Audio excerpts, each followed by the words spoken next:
is proper hand washing, because that's pretty much the first thing that you need to do before you start cooking. So I think a lot of people don't wash as long or as thoroughly as they think they could. So I want to test your ability to properly hand wash today.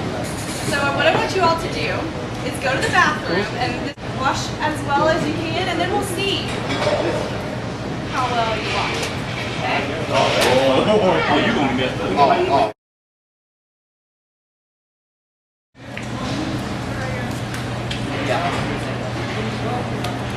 Just wash your hands with it.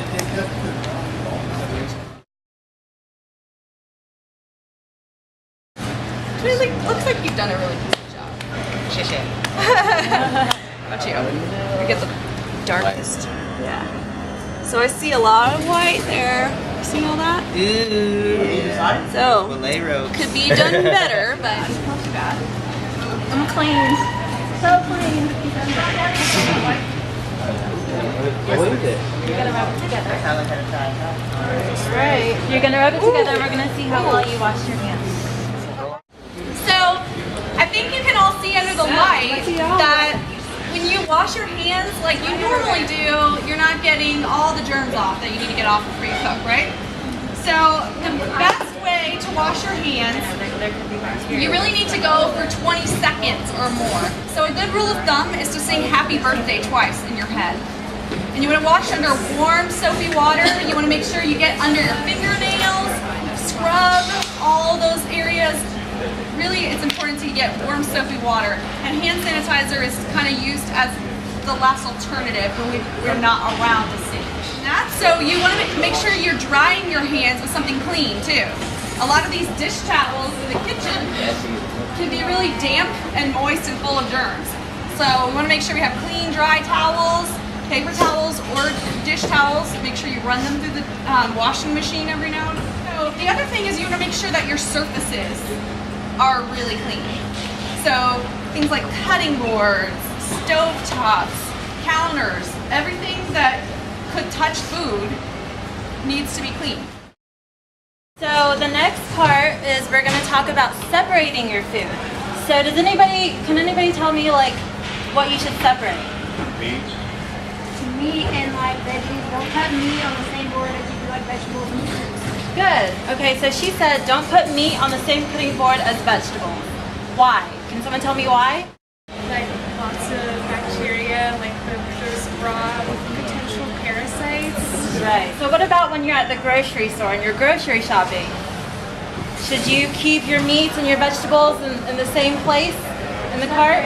You should separate them. Why? Because there's like the juice from like the chicken Yeah, can get on exactly. like Because juices can get mixed in and you want to make sure they're separated. So what you can do to prevent the juices dripping is you can put your meat into a plastic bag and wrap it up, and it should always be at the bottom of your bag. Never at the top, because if you put it at the top, the juices will drip down into everything. Okay? But if you do use these reusable tote bags, you want to make sure they're clean, because you could be putting ready-to-eat fruits and vegetables in them, right? So you can also run these through your washing machine every now and again, and you should. Okay. Why would you not want to put your groceries in the trunk of your car? Why would you want to put them in the front seat instead of the trunk? Sir? Because of the heat in the trunk can increase the bacteria to be spread out. Exactly. Good. So heat in the trunk, it can be hotter in the trunk, and then if you put it in the front seat or in the back seat of your car, air is actually circulating. So bacteria love to grow in moist and hot environments. You're the proud winner of a tote bag and a gift card. So you get that tote bag too. There's more chances, people, don't worry.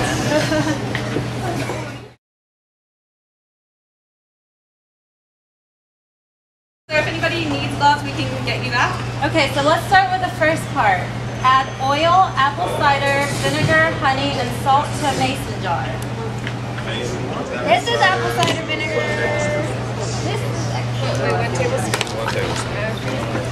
What did she say to add? It's gonna be kind of hard Is to that do. really? No, that's a teaspoon. Yeah, this is a solid measure. I like to use Okay, 1 tablespoon. the liquid measure for these. When you go to the grocery store, you'll see like the fruits and vegetables and they're sitting out. Do you guys wash them? Yes. Yes? Well, yes. Yeah. Why should you wash them? Because they can still have pesticides and stuff on them. Right, so they could still have pesticides on them. People are walking by touching them with their bare hands. You don't know what they've been touching. So you want to make sure you wash them first. So for this demo, we got everything bagged. All right. So one other note on the cross-contamination thing. Why would you wash the outside of a cantaloupe when you're only going to be eating the inside? Because you're going to... Yeah. Cutting it carries the bacteria through the flesh and bone. Exactly. Exactly. So you're going to make sure you wash your melons too. So the next thing we're going to talk about is cooking meats and poultry and seafood to the right internal temperature. Obviously, we don't have that on your tables today. But we want to make sure that you know the proper way to tell if your meat is done. So who can tell me how you know when meat is done cooking? Meat thermometer.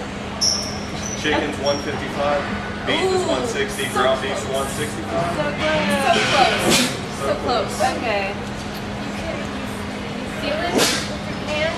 Like if it's like as tough as the palm. If you're doing like burgers or something like that and the juices run clear. So you should use a meat or a food thermometer is what we like to call it, because even though this has meat on it, if you look at it, you can also use it for any other food like your fruits and vegetables. So you're close on the temperatures. 165 is where we want to go for poultry. That's the highest. Your good part is you have the tortillas cut back.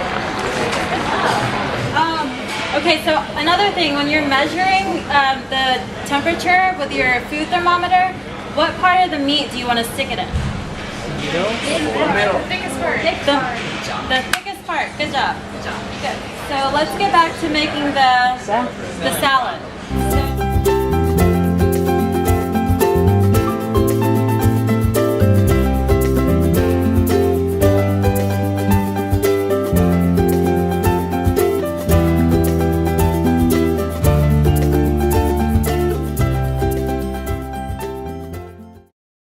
About is refrigerate. So why is it important to refrigerate your food? Because it'll spoil if you don't. Okay, so it'll spoil if you don't. And if you put food in the refrigerator, the growth of bacteria slows down. So there's this really cool app called Is My Food Safe? Has anybody heard of it? No. Okay, so if you download it, Is it free? it's free. It is.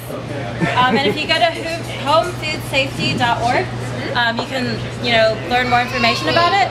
But I'll pass it around. But if you're not sure about what to do with your food, you can press time to toss. And there's lots of different foods. You can pick, like, is it time to toss? And there's lots of different foods that you can choose. And it'll tell you how long you can keep food in your refrigerator before it spoils. Fruits and vegetables are on here. Meats, bacon, sausage, seafood, everything. What we'd also like to emphasize though is if you're really questioning and the app is giving you information and you think it could be time, maybe you don't have time, you don't have access to the app when you're looking at the food in your fridge. Our motto is when in doubt, throw it out. Everybody say it. When in doubt, throw it out. I know you like to be thrifty college kids, hold on to your food as long as possible, but if it smells, if you're questioning, just throw it away. So we're gonna do a tote bag giveaway. So what temperature should your refrigerator be at to store food? 40 degrees. 40 degrees or under, good job. Okay, like when you thaw your food, where can you thaw your food and it's safe? There's two of them. Oh, the refrigerator? The refrigerator is one. The sink. The sink is not one. Oh. Microwave. The microwave, good. So got 2 t-shirts here. But you should never thaw foods out on the counter at room temperature because we know room temperature is what? A place for bacteria to grow. Right, it's 72 degrees. That's right in the middle of the danger zone. So you guys can all divvy it up and eat it.